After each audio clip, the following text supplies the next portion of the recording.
I'm so pleased today to have participating several folks, and we're going to talk about some of the experiences that the parents and families of children living with autism have experienced during the pandemic. We're going to explore ideas of connection in a world where we are still in some ways practicing being socially distant.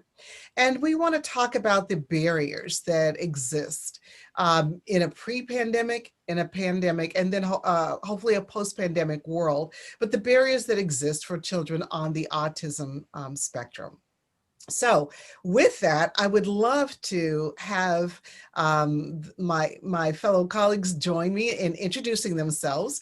I'm going to ask first that Bev Johnson, who is the CEO of our Easterseals Northeast Central Florida, introduce herself. And Bev, I'd like you to even share why Easterseals. Why are you working with Easterseals? And also just some of the experiences that you've had as a leader in Daytona Beach, Florida. I know I gave a long name for your affiliate. And then after Bev, I would love for you to introduce the parents that are with you from your affiliate, Jessica and Chris. So Bev? Great, thank you, Angela. So my name is Bev Johnson, and I'm the president and CEO of Easterseals Northeast Central Florida, which, as Angela mentioned, is in Daytona Beach. And we serve our surrounding counties, Volusia and Flagler counties. Last year, we served just over 5,500 clients. So we're not enormous, but we're not teeny tiny. And we've had the distinct pleasure of working very closely with our families because we're kind of mid-size.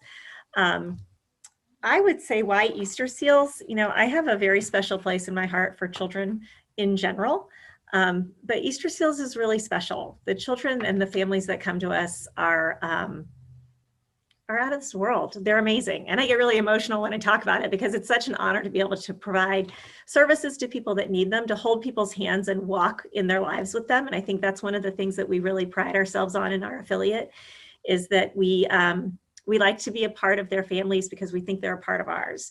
And we work with mainly pediatrics. 99.9% of the people that we work with are little ones. We start with early intervention work and early education. We also do school therapy. But one of our largest programs is our Autism Center of Excellence. And that's where we have the opportunity to kind of wrap our arms around families that have questions and concerns and don't know where to go, because we do everything from diagnosis through treatment. And so it's a comforting place for people to come, I think, for our staff to kind of reach out and just say, you know what, no matter what, it's all going to be okay, that we're going to walk this kind of different life with all of our clients, whether our clients have autism or not. They're coming to us because there's differences. And I think that makes it really exciting. And it's a great place to be part of. And then I'd like to introduce to you some of our favorite clients. Jessica and Chris Cardino are actually parents of one of our ambassadors. We choose ambassadors every year. And they're a model family, not just for, the love that they give their children and the love that they give the community by being willing to share their story, but also their involvement and their advocacy. And that's something that I think is incredibly important when it comes to individuals with special needs, is making sure that we are doing education and advocacy. So I will let Jessica and Chris introduce their family and talk a little bit more about who they are. So thank you guys for being here and welcome. Thank you for having us. We appreciate it. You can start. So I'm Chris Cardino. We are, and this is Jess, we are parents of Evan Cardino, which is our amazing little 5-year-old man. I mean, the kid is super strong and awesome, but he's living with autism and he's doing very, very good. He is so full of life, so full of energy, and the puppy dog eyes that can melt your heart. I'm sorry, we're kind of watching him as well right now. So he's outside bananas, so we're kind of like making sure he's one eye over there too. Easterseals has just been so great to us, and especially with everything that we've gone through and educating ourselves and being a part of the community. It's been really awesome. I'm in a healthcare setting, but I work with a lot of seniors and not a lot of people that have the challenges that we deal with on a day-to-day basis with autism or any type of other challenges, but it's been great. And, working with the staff over there and, our school and them collaborating together to make the best possible fit, it's been amazing. And we're very, very blessed. Oh, thank you all so much. And we're so glad you're with us. Next, I'd like to introduce my colleague from Easterseals, Southern California, Dr. Paula Pompa-Craven. Paula, I'll turn it over to you to introduce yourself and tell us a little bit about yourself, as well as the services that your affiliate provides, and why Easterseals for you, and then introduce Amanda to us. Thank you.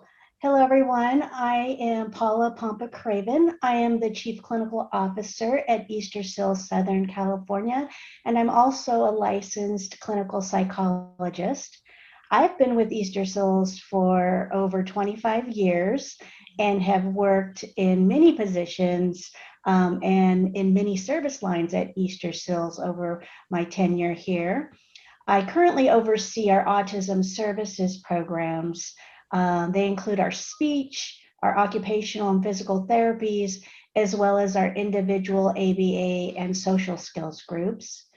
In Southern California, we have quite a large territory that we provide services to, and we do provide a full range of service to people throughout their lifespan. In my area, which is autism services, we serve over 10,000 individuals each year in all of the Southern California counties, and we have about 1,400 plus staff. We also employ over 300 licensed therapists and certified board behavior analysts. I love what I do every day. I love the mission of Easterseals. It's what gets me up every morning and really keeps me actively engaged for the time that I've been here. I'd like to now introduce a parent whose child receives services from Easterseals, Amanda Lowe Dubois. Thank you. Thank you so much for having me. Well, just as a parent, my experience with Easterseals has been a positive one.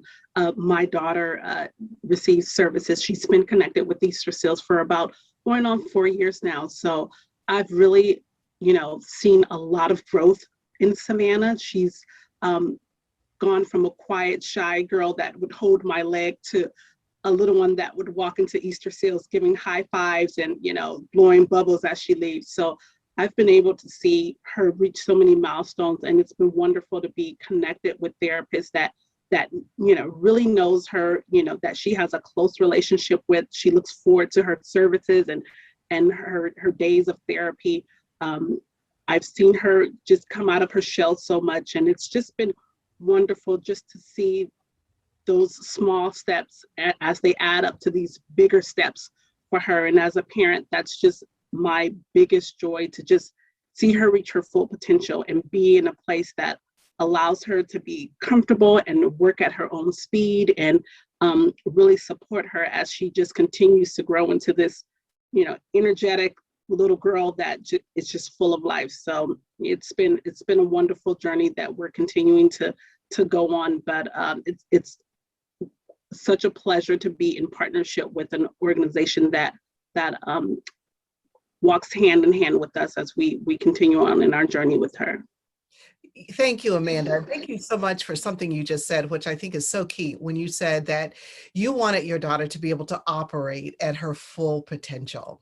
And I want to ask you and Jessica and Chris, what does autism awareness mean to you? And what is it that you want people to know about not only children, but adults with autism and on the spectrum? And what does that mean in terms of their living a full life, having opportunities for employment, all of that? So just let's have a conversation about it.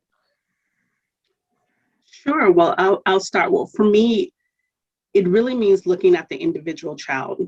Sometimes when the diagnosis of autism, it can be placed as like a blanket, type of diagnosis, but each child is different where they are on that spectrum, and learning to acknowledge what that is, and having awareness and increasing your own personal knowledge within your family about what autism is really important, so that you can be the best advocate, in addition to your supports from clinical staff, but as a parent can be that advocate for your child, being that you've grounded yourself in knowledge, knowing that this is not a one-size-fits-all, that your child is an individual and an individual on the spectrum, and knowing that you're not going to reach, every goal, in a month or a year. There are benchmarks to reaching these goals, and support the small steps as well as the big ones. So to me, it's about knowing that it's going to be a journey, but making sure that we equip ourselves as parents to also be able to equip our children to continue to grow and thrive and flourish as they reach some of these milestones in their development.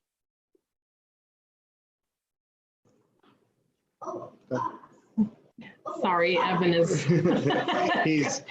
he's kind of playing with his toys over yeah. there. So if it gets really loud, that's what's going on. So I guess that I just feel that the most important, and I'm sorry, I'm like looking at him and getting confused. As far as the things that I would feel like is important, to keep in mind with people with challenges such as autism, especially, young children like Evan, is that I think a lot of times people, they don't know enough about it. So that's why, to me, organizations like this are so important, to really get the information out there and the education to the general public about what autism is and how it affects families and, things like that. So, so people don't assume that, maybe if a child or even an adult is not speaking a lot or not looking at you or whatever, like we talked about, that it's not that they're being rude or whatever. That's actually one of the things that I feel like I as a parent deal with a lot, is feeling like I constantly have to apologize on his behalf. And I think that the more that organizations like you guys get out there and make it more common knowledge of what exactly this is, and how to better embrace people with autism, that parents like us won't have to, or the individuals themselves won't have to constantly feel like they have to be apologetic about who they are, I guess. That's one of my biggest things of wanting to educate people about autism. Thank you for that. And Bev and Paula, what steps have your affiliates taken to reach people, to reach parents to understand what autism spectrum disorder is? What are the ways in which to identify it early, et cetera, early intervention and reaching out? Can you share? Yeah, I'd be happy to go first. I think one of the biggest things that we can do as an organization, and Jessica alluded to that, is education. We've spent a significant amount of time educating our community about all disabilities, but autism in particular. So often autism can be overlooked as behavior problems, and making sure that our community members, particularly a few years ago, we kind of went on a massive campaign with childcare facilities to educate the staff about what to look for, and to give them tools and to do screenings. We provided free screenings in the centers to help them understand that this behavior problem may just be a miscommunication, and that perhaps a child is dealing with more than you realize. It's interesting because autism is not blatant. It's different in everybody. And just like anybody you run into, there's different personalities, different things come out more than others. And so ensuring that you just don't assume and kind of put somebody in a box that, oh, that's just a bad behavior, or that child misbehaves or doesn't look you in the eye, or they're rude, or they're shy, or, like really what's going on. And so we went on this massive campaign in our community to educate childcare facilities and and help people understand that maybe something more was going on. And we were able to, through those efforts, actually decrease the age of diagnosis in our area in a very short period of time, because people were then prepared to say, hey, maybe it's not that Johnny's bad. Maybe Johnny just communicates differently. Let's take a look at what that looks like. And so I really think education is the key. And that goes up into adulthood, right? You know, some of our most amazing community members live with different abilities than others. And so understanding that maybe the job that needs to get done has to get done a different way, but it still gets done in the end, and maybe better, right? But I think it's being more open-minded and just realizing that not everybody fits into the same kind of little box. And I think that's one of the biggest things we can do as an organization is take the fear away, and the fear of asking questions. You know, I think that as soon as somebody finds out that I work for Easterseals, they have a million questions because I'm a safe person to ask, right? I work there. But parents are safe people to ask. They know better than anybody. Individuals are safe people to ask. They're happy to help tell their stories so they're better understood. So I think it's removing that fear, and that comes through education. I agree. Definitely awareness is a key component, and reaching out to our communities and really looking especially at those diverse communities where they have been diagnosed later. They don't receive the same types of services. They don't receive the same types of education around autism and other disabilities. And so, you know, that's one area that we're really focused on right now. But I think it goes beyond awareness. I think all of us know of someone or have a relative with autism. So I think the community at large is aware of autism. I think now we're really moving into acceptance. And so what does that look like? And to me, that's all about action, and it's about expanding our inclusion of people with autism into our communities. And for our children and our adults that we support, it's helping to build their skills so they feel more comfortable moving into communities and being a part of the community as an active member. You know, as a practitioner, I think it's about advocating and acting for the people we support.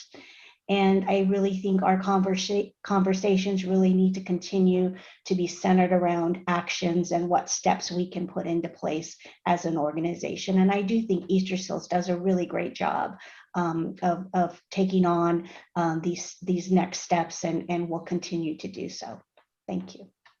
Yes, and in fact, just for folks that are listening, on our website, easterseals.com, if you do the search, make the first 5 count, there is an online assessment tool that is free to you to be able to answer questions about your child and behaviors and what you're seeing. And from that, a report will be generated and sent back to you so that you'll know if there are some potential developmental delays and if you should take your child in for further assessment. So that's really, really important. One of the things that I'm concerned about / curious from you all's perspective is the pandemic. And when things shut down, services had to be delivered virtually in a lot of cases across the country, and maybe not so in some states. But I would say ask the parents, first of all, what impact did the pandemic have on your child? The access to services, the social distancing. Just please share with us how that was for you. Okay. It was really stressful for my daughter because there was a lot of things that she was looking forward to as far as, you know, going to school, and this was her first year of schools in kindergarten. So she had a lot of excitement around the school year, and when that didn't pan out, we had to just kind of take a step back and create an environment for her that was still going to be comfortable and mimic school, while also just reassuring her that this wasn't going to be forever. So I think it's important to not hold back what's happening. I think it's really wise to give kids a sense of what to expect so that, you know, some of their curiosity or fears or anxieties about school can be expressed, or, you know, can be addressed so that they know that things will change and it will go into a way that they've been hoping for. For us, what I found to be successful during this virtual learning was to keep a routine for her. So for her to know that, in the morning, we will get up and do the same things that we always do. You're going to sit down and engage in class with your teacher. After class is over, this is your downtime. This will what we will do for break, and therapy session will start at this time, so that she knew she would still see the same teacher and the same classmates and have her same therapist. So that was something that she could look forward to and know that that part wouldn't change, even if the other parts that we couldn't control were changing around us, just to give her a sense of structure and stableness that I could from the house. Some things are unpredictable, but what we could control, we tried to do that so that she would have a routine.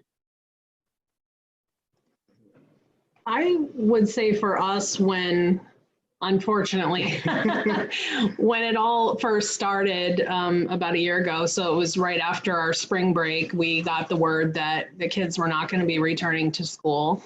And that was an extremely difficult time for us because we both work full time. And I started working 100% from home at that time also. So I was working and trying to homeschool 2 children, one that has autism. So the biggest issue that we faced was that Evan is a very physical, hands-on kid, and he was not accepting this kind of thing. A face on a screen was not an acceptable replacement for his people that he loved so much at school. And that was very difficult for all of us. It was, you could tell, and of course, Evan is nonverbal. He's getting a lot better, but he still has a very difficult time communicating feelings and things like that. So unfortunately, we couldn't really explain to him in a logical way, this is what's going on. It's not forever, and blah, blah, like he isn't on that level of understanding yet. So for him, he had a lot of anger, and but luckily our kids were able to go back to school this fall. But as far as his therapy sessions, it was a very similar situation. He didn't want to see his therapist's face on a screen, and he kind of fought it at first, but then after a while you could kind of tell that he, when he would see Gabby and Alessa on the screen, he would be excited. He would kind of be mad at me, but still happy to see them. So, luckily we were able to get through those early days of the teletherapy, but then we were able to get back face to face again. And that was a enormous blessing. But that also helped us too, because, when therapy's happening, we have to have Evan in there with his therapist. Right. We're not there. We're not there all the time. Right. So when we're actually working with Evan, trying to do what Gabby and Alessa is telling us to do, of course, you're sitting back like, oh boy.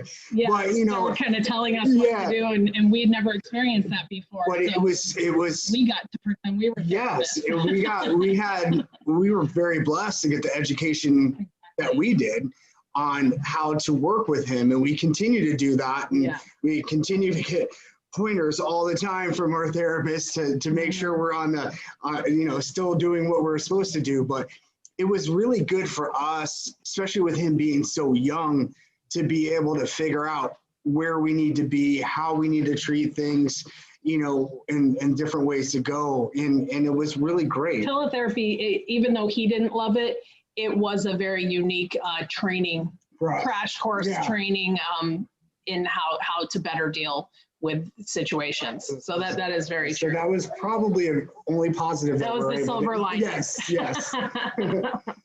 But you know what?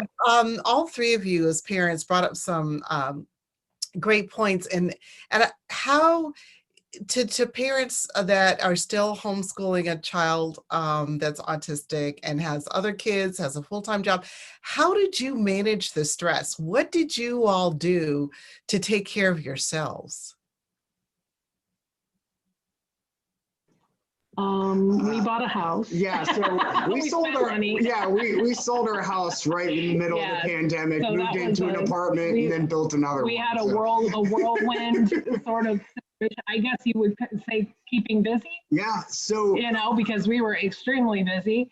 Yeah. And we did our best to, to keep Evan busy too, he's an outdoor child. He loves to be outside. Unfortunately, park shut down, which was his go-to. Loves to slide, loves to swing. So we took lots of walks and lots of wagon rides. We're very blessed that a set of grandparents have a pool, so we're able to go over there and spend time with him just so he can burn off some energy. But anything you can do to find what, like for us, what Evan was all about, what he wanted, to try to mix that in as much as possible to give him, hey buddy, there he goes, to give him what he needs to, accept that. And, you just got to take it one breath at a time. We were blessed with Evan, so we're very lucky. Sorry. So you just got to deal with it, and you got to make it work. Yeah.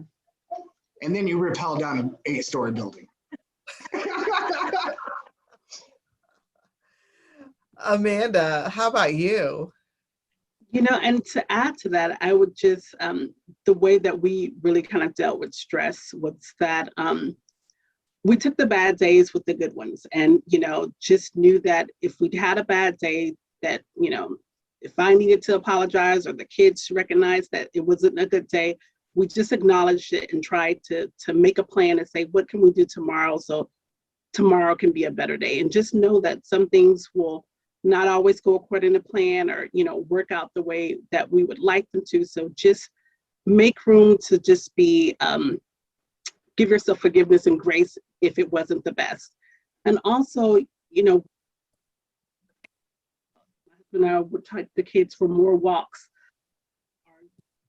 in the car, played more board, so where they felt a lot of with friends, we started to be more of the friend at home. So a lot of things that, Savannah would like to do, tea parties and baby dolls, I dressed up, so it was tea parties and baby dolls. So just, knowing what they need, knowing that we have to kind of fill in those gaps, because as parents, we have our own stress, and we have to be mindful that sometimes our stress can be seen by our children, and they can feel that too. So knowing that, before everything happened, they had a social network and things that they look forward to, and feelings about, their connections, and to remember that and to be mindful that during that time, and just, do our best and know that, we try, and that, we love our kids and we want the best for them, and that sometimes, even if it's not perfect, our best is still enough, and they appreciate that too.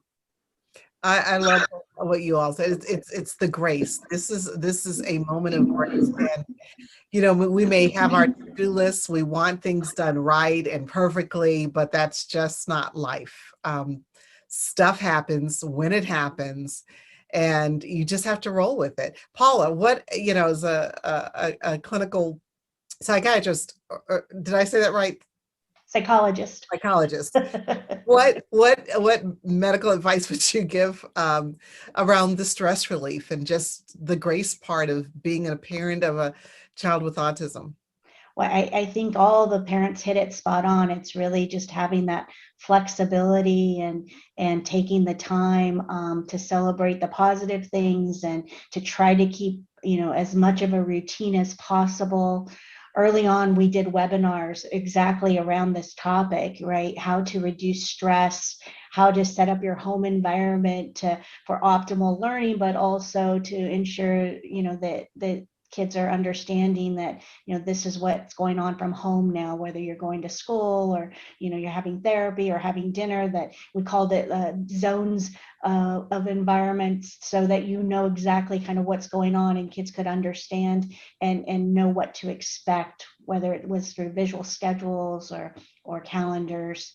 I really liked what the family said about having, being the implementer of the therapy now. And I got a lot of that feedback about the benefits of having. The one benefit or silver lining of having therapy in home was that now the parents could really try out these approaches, and it's exactly the feedback we had from our parents as well, was they grew their confidence and their skill, and they really enjoyed it.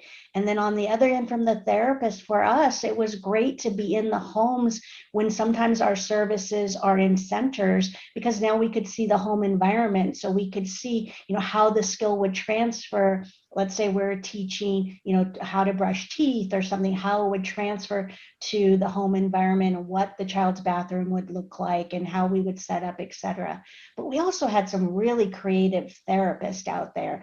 They were doing everything they could to keep the kids engaged. They were developing new ways to teach skills and new ways to have play therapy. And it was just really, really exciting to see all of the creativity that came out of this pandemic. Thank you for that. I was wondering, and any of you all can respond to this question, but do you feel as if the pandemic caused some setback in terms of development for children with autism? I can take some of that. I think that the pandemic caused a setback in everything. Development of children with autism, development of typical children, development of relationships in adults. However, I also think that we progressed light years beyond where we ever would have gotten had it not been for the pandemic. So we were very fortunate. We live in Florida, and we've been very progressive in terms of being able to open and see people. And we were only solely on teletherapy in our therapy department for about 2 weeks, and people still have the option. We never shut down our child development centers. And so we were very fortunate in that sense that we could offer a lot of different things, some normalcy, although it was nothing but normal. We had one client in the building at a time, but that's how we were able to do it. But we were able to see people face to face.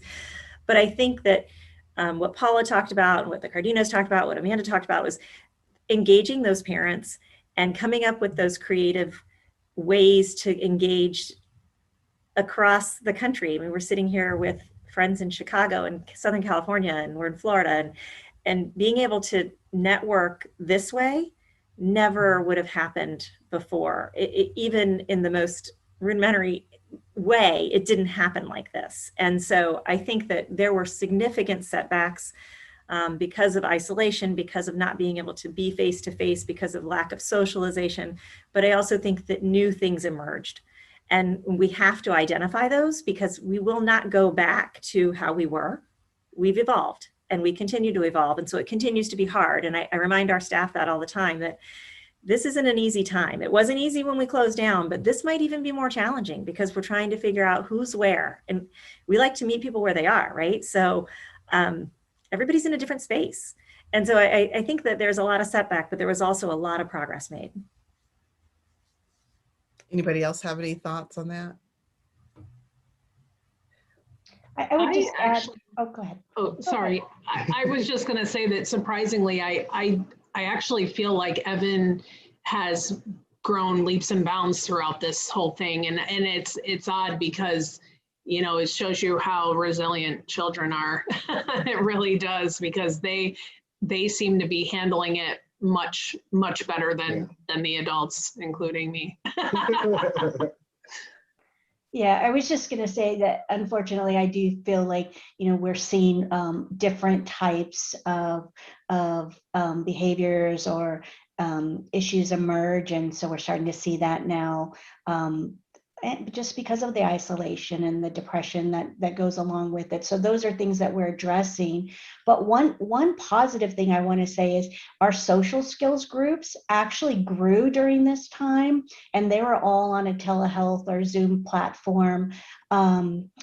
Our groups are all ages, but especially teens, because any of us who have teens know this is how they communicate. They're on FaceTime, and that's how they talk to each other day in and day out. And so it was just kind of a natural progression for the social skills group. So that was one thing I learned, is that, hey, this might be the way that we do social skills groups are a combination of Zoom and in person in the future. Yeah. Yeah, I totally agree that technology, I would have hate to seen this pandemic, say 30 years ago or even 20 years ago. So the fact that folks have smartphones, we did see, I think, some issues around the digital divide in communities where they did not have access to the internet or couldn't afford the internet or didn't have the devices. So that's something that I think we still need to work on as a society, to make sure that people are connected so they can continue with their education, can continue with therapies. But one of the things too, and I appreciate you all framing it as there are some silver linings to all of this. I want to switch gears just a little bit though to talk about the buzzword has continued to be around inclusion, and we want to be inclusive, and people with disabilities should have the same opportunities as able-bodied people. And so with inclusivity being that buzzword, what do you think about that when you think about your children, or for you, Paul and Bev, the people that you serve? What does inclusivity look like, and where do we need to go as a society? What are some of the issues that are still outstanding that you're experiencing and seeing?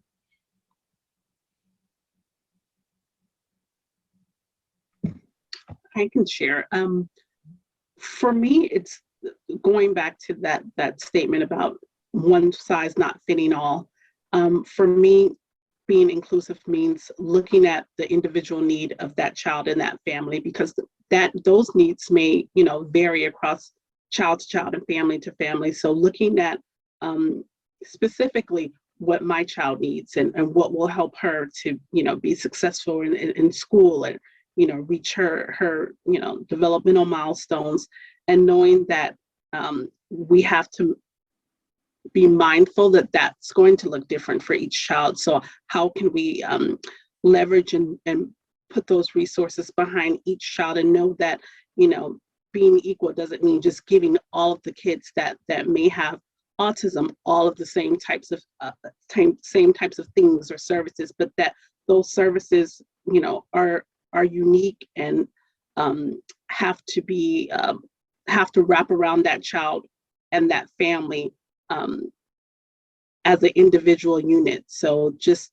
looking at how to best leverage services in that way, and know that that would be the more equitable way of making sure that child has what they need to thrive. And I would just add to that people can be included but not participate or not be accepted. So I think we really want to work toward an inclusive environment, but one that fosters acceptance and equity. I think that's key as well. And really, to me, that goes back to education and outreach and promoting advocacy and supporting self-advocates.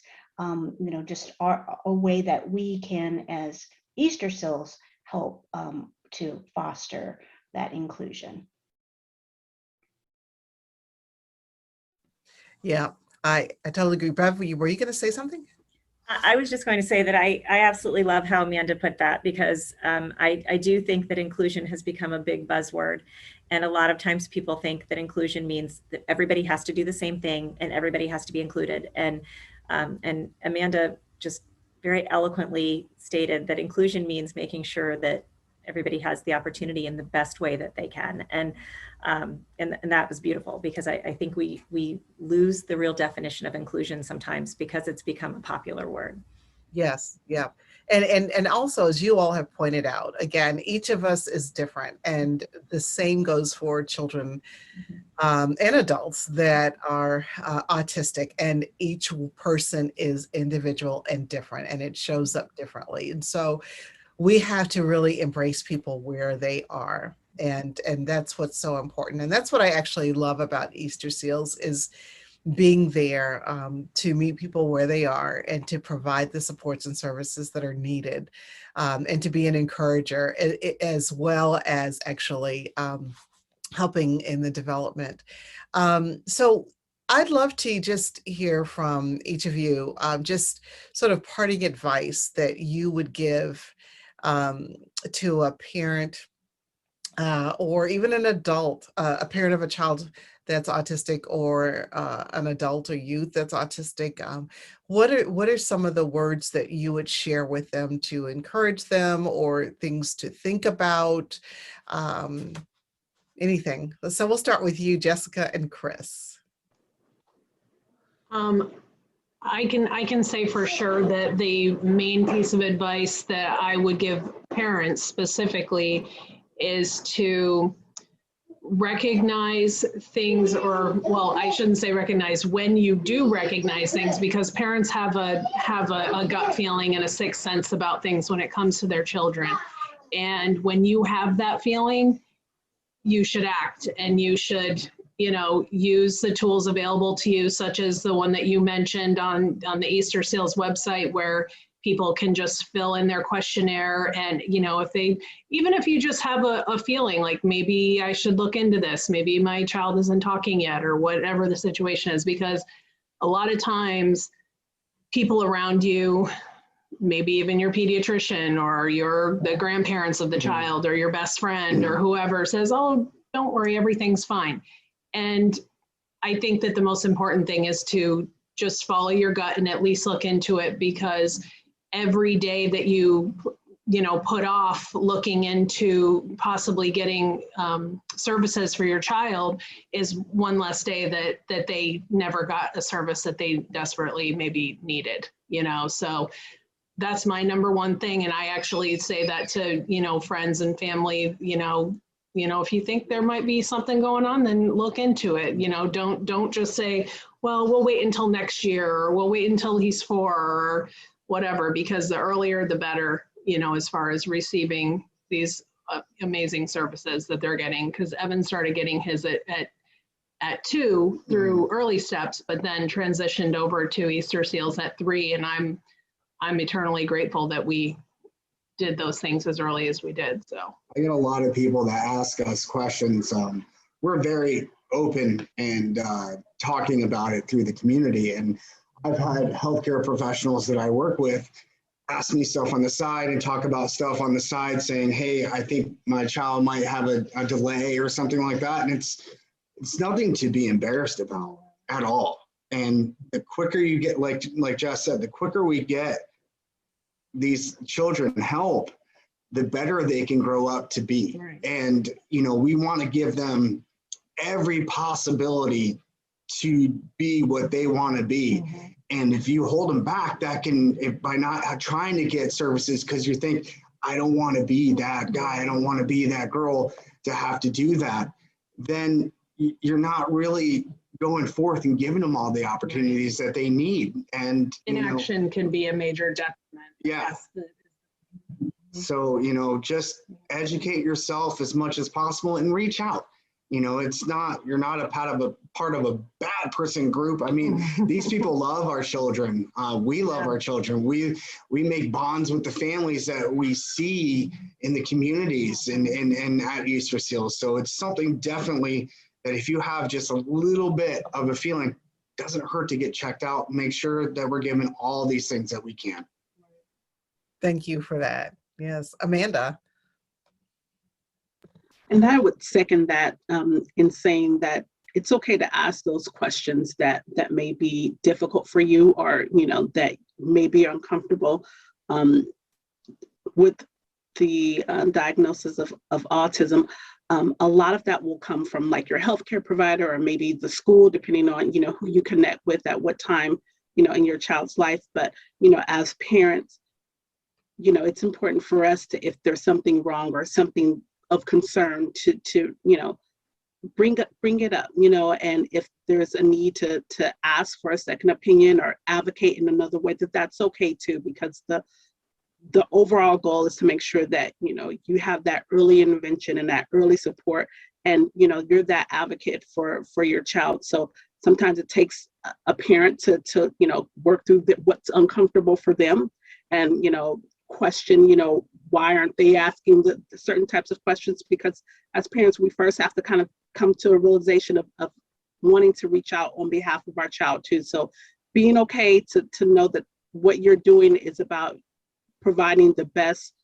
optimum health opportunities for your child. So asking those questions of your provider, but also challenging yourself and knowing that once you've made that connection to get your child into the services that they need, that, that journey is only going to be positive, and you're going to continue to rally behind them like you did when you first reached out or inquired. And I would say to just the parents, as they, deal with this virtual world that we live in and remote, and, with autism, it's just continue just to do your best and know that, you can reach out to the circles that you've connected around you that's been supporting you and your child with autism, and knowing that, you're in a community that continues to manage through all of this chaos, but, we're doing a great job, and that we've made some wonderful connections with the service providers that we have. And it's wonderful to know that we continue to have champions for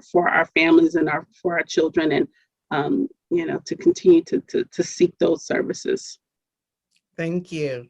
Paula, and then Bev.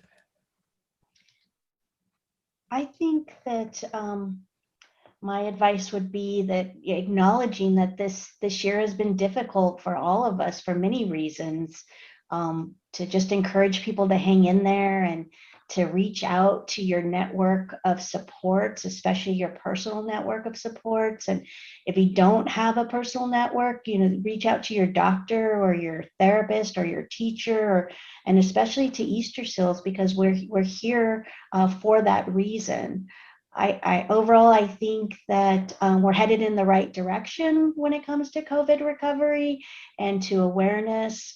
So let's just keep down that path and keep doing what we're doing. But please, always reach out for help whenever it's needed. Thank you. And I would just kind of end that with saying, as a parent, you guys nailed it. But even with our teens and our adults, talk until someone listens. Because if somebody's not listening, go to the next person. Talk, because somebody is going to join you in advocating for yourself.